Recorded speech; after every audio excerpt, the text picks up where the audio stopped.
All right, good morning, everyone. Thank you all so much for coming. And we are here for our Audit Committee reports, and I am joined by my colleagues on our Government Operations Committee, chaired by Councilmember Navarro. Councilmember Navarro is not going to be able to be with us this morning and asked that I chair in her place, which I'm honored to do, and also joined in our leadership, of course, by Council Vice President Glass.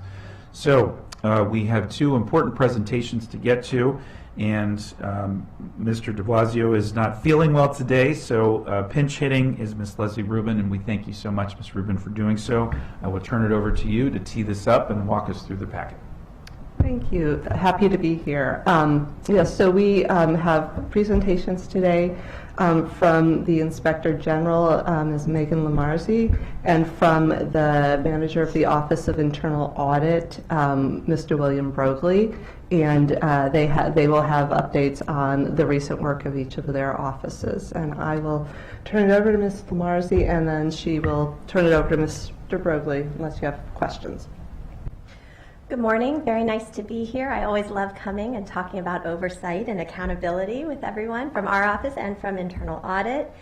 Since I last appeared before the committee in June, the Office of the Inspector General has published 5 separate items, including our annual report, which highlighted all of our activities during the previous fiscal year, a follow-up review on corrective actions related to alcohol beverage services and prior findings and recommendations that had been issued there, and a cross-cutting trend analysis of the recommendations that my office had made in FY21 and 22. And that last item really is the first of its kind from our office, as far as I can tell. We analyzed 76 findings, 106 recommendations that had been in 29 engagements that we had finished in those 2 fiscal years. Those engagements covered 15 different county programs, departments, operations, and the analysis found several observations that we then shared with the administration. 35% of our findings had been attributable to inadequate processes, procedures, and internal controls. 25% were attributable to insufficient and missing policies, and 27% were the result of staff simply just not complying with existing policy.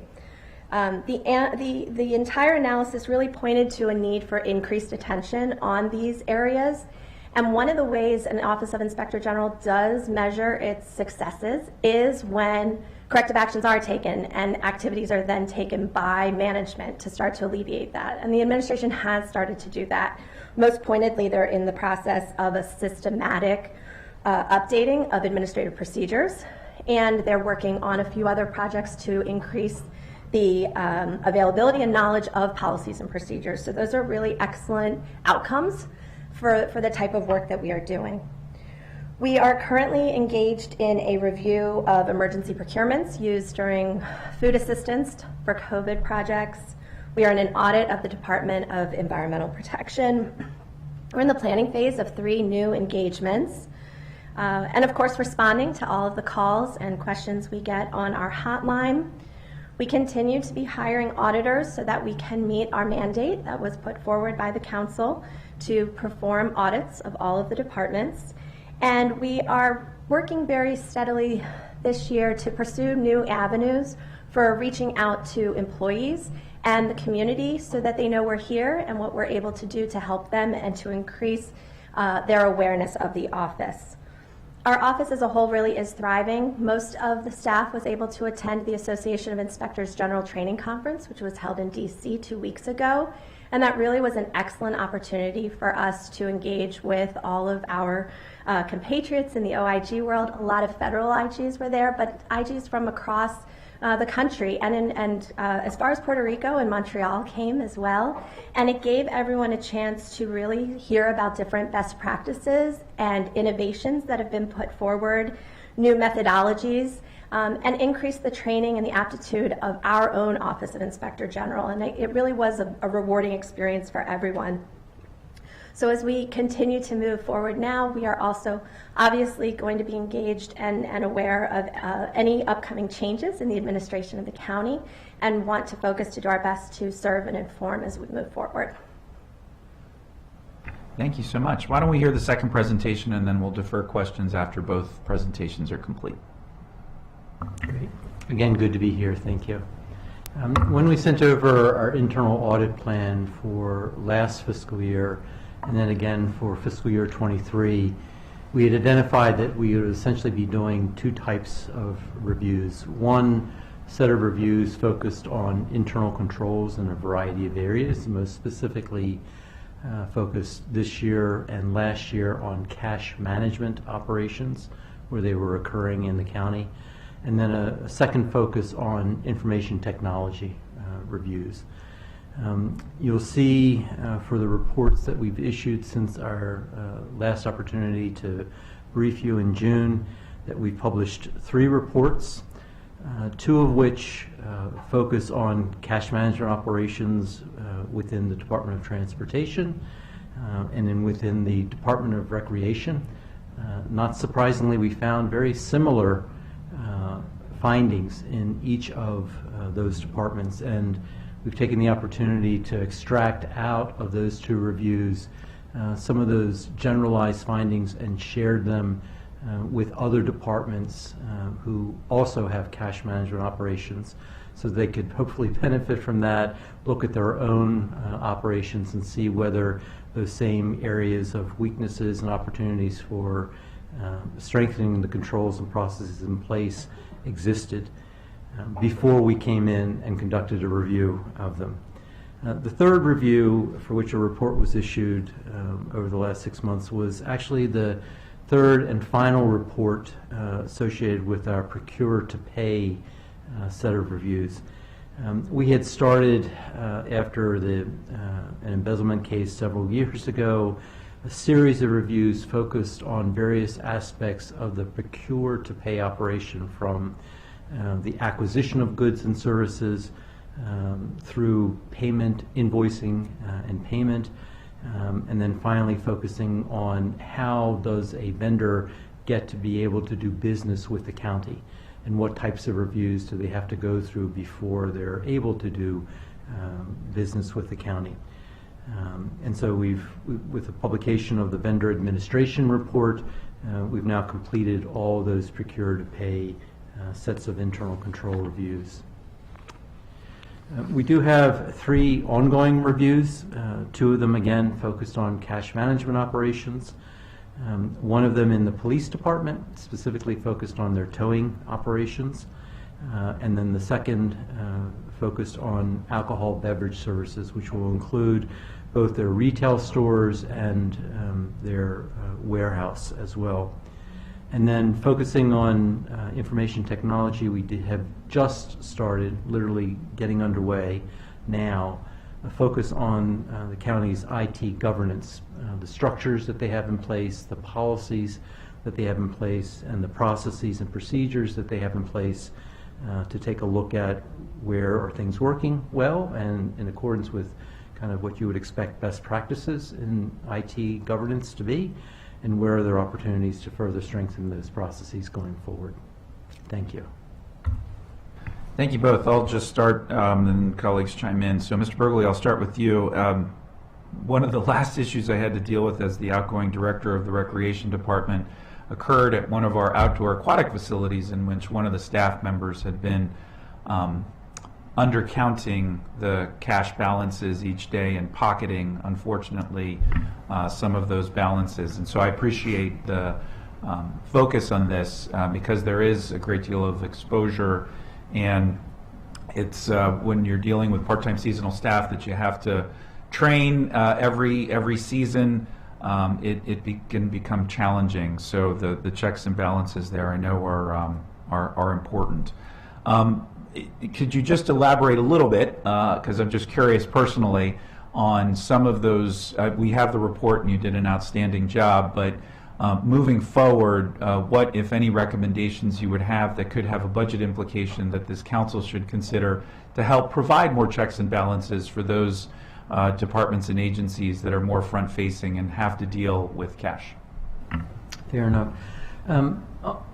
Somewhat consistent with some of the findings that the Inspector General's office has identified, awareness, and as you pointed out in your comments, awareness of what are the procedures that people need to follow, making sure that they are aware of them, and making sure that there is a documentation of what those are, so that particularly for seasonal workers, you have turnover occurring, and so you don't want to rely on kind of word of mouth. You want to be able to have a piece of paper that says this is what the set of procedures are that you need to follow to ensure that you're effectively securing cash that's passing through your hands. Secondly, making sure there's appropriate separation of duties, so that someone may be counting it, but someone else should be doing the reconciling of that, so that you have a independent set of eyes. And then, at least in the case of recreation, not really in the case of Department of Transportation, we found that there were certain steps that probably should have been in place in terms of cameras and some other things to provide direct eyes-on views of things. I don't think that in recreation that will require new funding. In discussions we've had with recreation as that report was being finalized and as we've moved forward subsequent to the report being published, my understanding is that recreation had already identified those issues, and we're in the process of taking steps to install appropriate security measures, including additional cameras. So I would say there's nothing that I would consider to be a material financial impact that we've identified so far. Thank you very much. I appreciate that. And Ms. Lamarzi, you've been busy and you've been doing an outstanding job.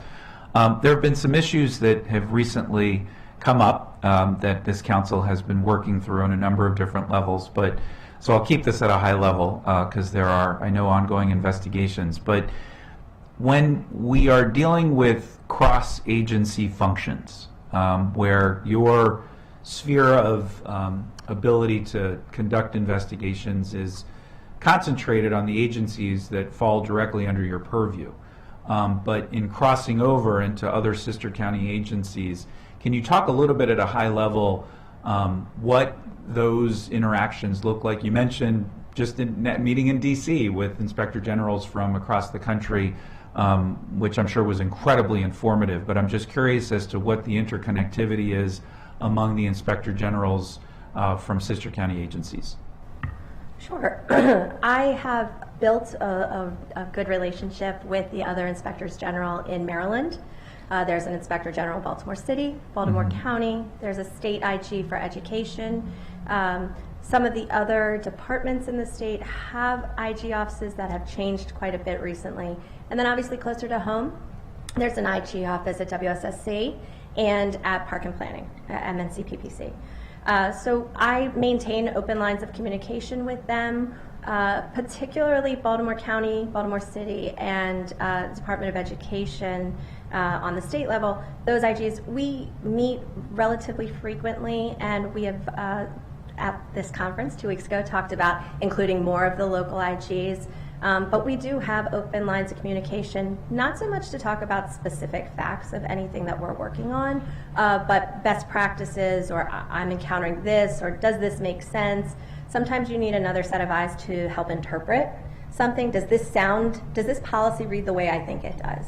And we really do try to communicate in that way. But the General Assembly has made very specific determinations about about dual county agencies here that really cross between Montgomery and Prince George's County.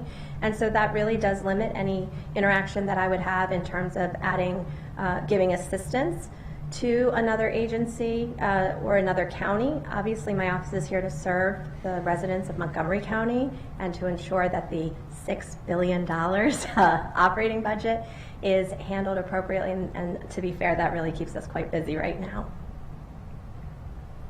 Absolutely. Thank you. I'll yield to colleagues. Councilmember Friedson. Thank you very much. First of all, I appreciate all the work that is being done. I think in the last 4 years we have done more to strengthen the oversight muscles of county government than perhaps any 4 years prior. And I think this committee deserves a lot of credit. I think you all deserve a lot of credit. Your teams deserve a lot of credit. This has been a significant undertaking, and I know it's been a big commitment. We've had to put time and resources into these efforts, but I think it's appropriate of a $6.5 billion budget, and certainly there's room to do more, and I know we're working towards that, but I really do think this is an opportunity for us to reflect on the fact that we have done quite a bit. I am, in particular, appreciate Council President talking about the cash challenges, and it's a high level of risk when you're dealing with cash transactions in county government, and turnover with staff and training and policies and all of that. I mean, every layer of that issue carries an added degree of risk. My first job was I sold ice cream, which was a cash business, and did concessions at football and baseball games. And so, we faced the same dynamic where you were hiring seasonal or game by game employees, and I was one of those at one point, and that carries some challenges. I appreciate all the work that's happened there. I'm interested in the reports that we're doing now and in the interface between your two offices, and so I'd like to talk about that a little bit. We had this whole conversation several years ago when we were talking about strengthening the Office of Inspector General, and there was a difference of opinion at that point, which I think we've now all agreed upon, and it's working quite well. The different roles between internal audit, which is within the executive branch, checking to make sure that all the processes are working, and the independent outside roles of the Inspector General and handling all the duties that are there. I'm curious, when there are findings of the Inspector General and there are recommendations, what role do you see in internal audit to work with departments to ensure that those recommendations are being fulfilled, if any? Well, I can tell you what we do. Yeah, sure. First of all, we work with departments as they're preparing their draft response back to the draft reports that the Inspector General's office is preparing to issue, to make sure that they are fully addressing the findings and recommendations in the report.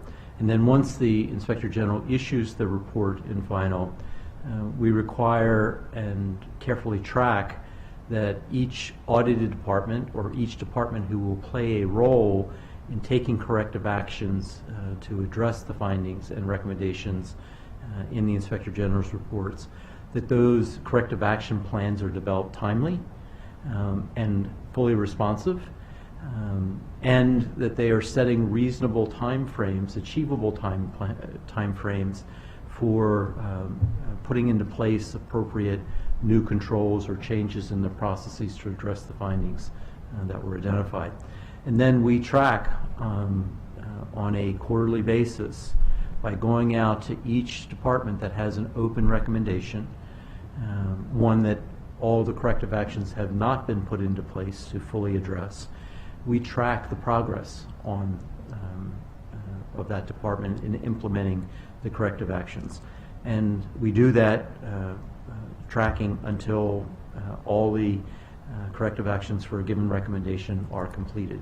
We provide once a year to the Inspector General's office, as mandated in code, we provide them a status report on all recommendations and the corrective actions that have been taken and or are still planned to be taken for reports that were issued by the Inspector General's office or by the Office of Legislative Oversight or by my office, so that we're trying to be as transparent as possible about what have we done, where do we still have steps that need to be taken, and what's our time frame for implementing those steps.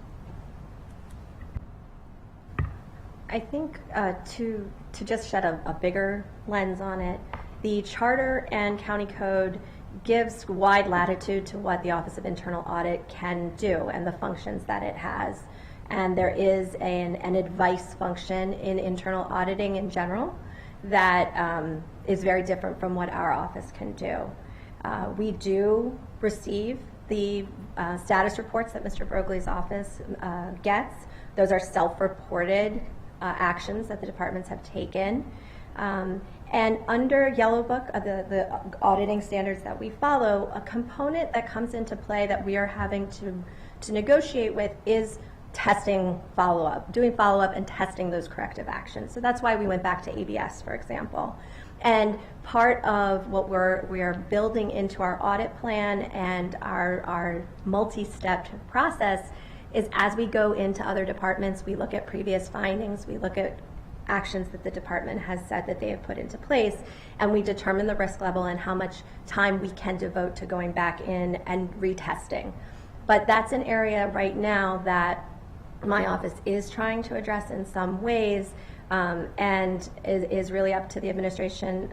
That the CAO signs off on the work plan from internal audit, and each year internal audit gets to determine and be responsive to issues that are coming up in the given year. Mine is a 4-year work plan, and perhaps those may be addressed in that when it's deemed something that they want to go into. For us, we're trying to work it into our audit plans, but obviously we are also starting from scratch in auditing. So when we go to audit department, the audit team has a great deal of research and technical knowledge that they have to gain. They have interviews.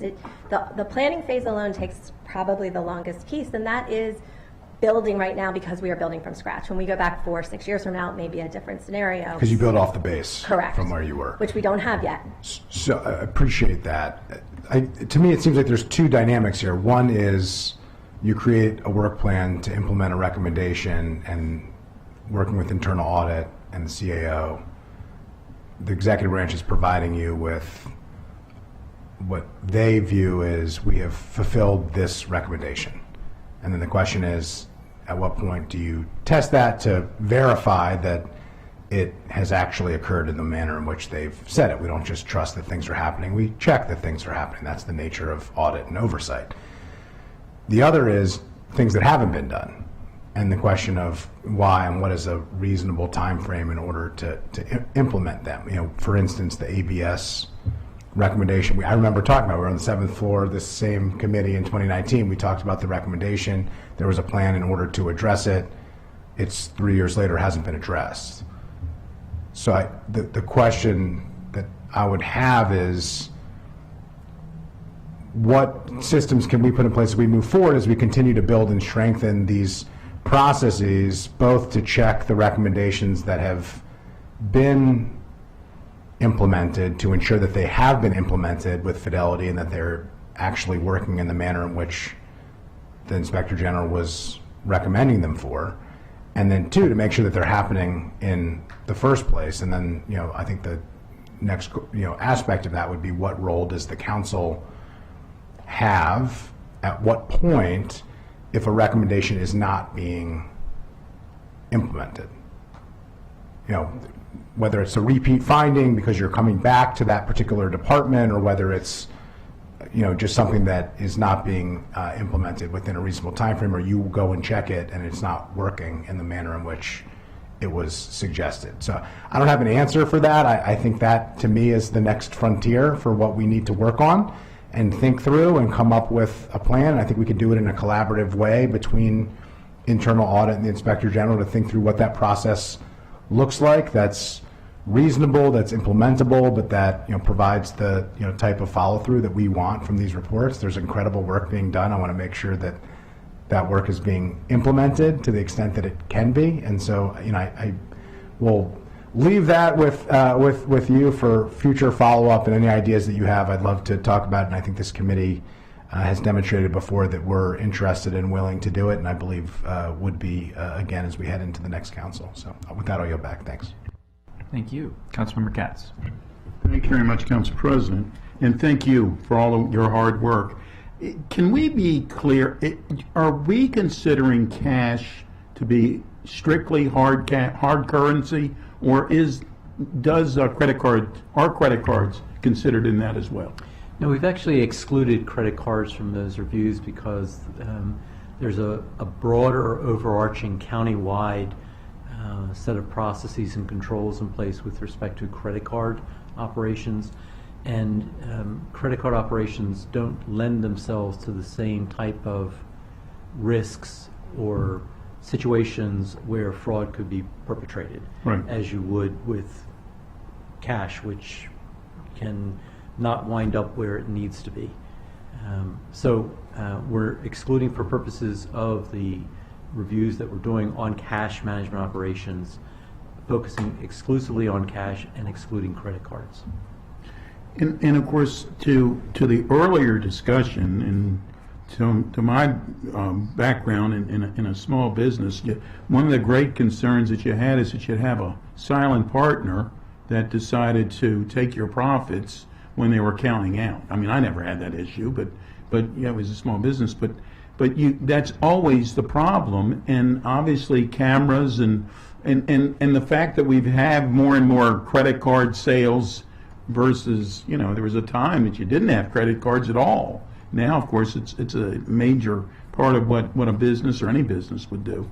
But there's many safeguards that can be in place. And the other concern always has been, once someone decides to become that silent partner, once they do it, they figured, well, they didn't get caught, and therefore they keep doing it or do more of it, or, So that's why it's always been my understanding that you want to have two people counting that hard currency, and it's never the same two people 2 days in a row, and you never have the same two people working together other than that one time. I mean, there's all of these safeguards, plus the cameras, plus everything else, but you're dealing with significant sums, and that becomes an issue. But as quickly as you can find the problem, the better off we all are. I mean, whether or not there could be, and I don't know how you would do it in the volume that you're dealing with,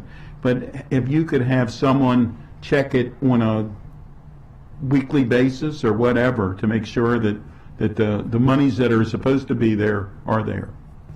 No, those are very good points. One of the things that we look at when we do the internal control reviews of cash management operations is the department conducting their own internal audits, if you would, reconciliations, if you would, to check is what one would have expected to have come in the way of cash, because X number of tickets were sold, for example, or Y number of passes were sold.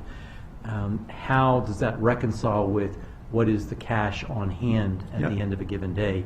So what we found actually was that, yes, while there are improvements that can always be made in how well those internal department auditing and reconciliation processes are documented in terms of how they do it, et cetera, they in fact are being done, and that is an effective way of more immediately not waiting for us to come in or not waiting for a bigger issue to blow up, for the department to make sure that they've got the appropriate processes in place and cash is going to where it's supposed to go. And I appreciate that, and I'll turn back to you. But the other thing is, obviously, technology can help out in many ways. I mean, even a simple thing like a turnstile can help you realize how many people actually walked in your door or your bus or wherever they're walking. So anyhow, I appreciate everything that you're doing, and thank you, Mr. President. You can take Councilmember Katz out of retail, but you can't take the retail out of Councilmember Katz. So thank you all very much. Any other questions, comments? No? Thank you both. We appreciate your continued leadership. We look forward to these updates. Appreciate it. We are adjourned.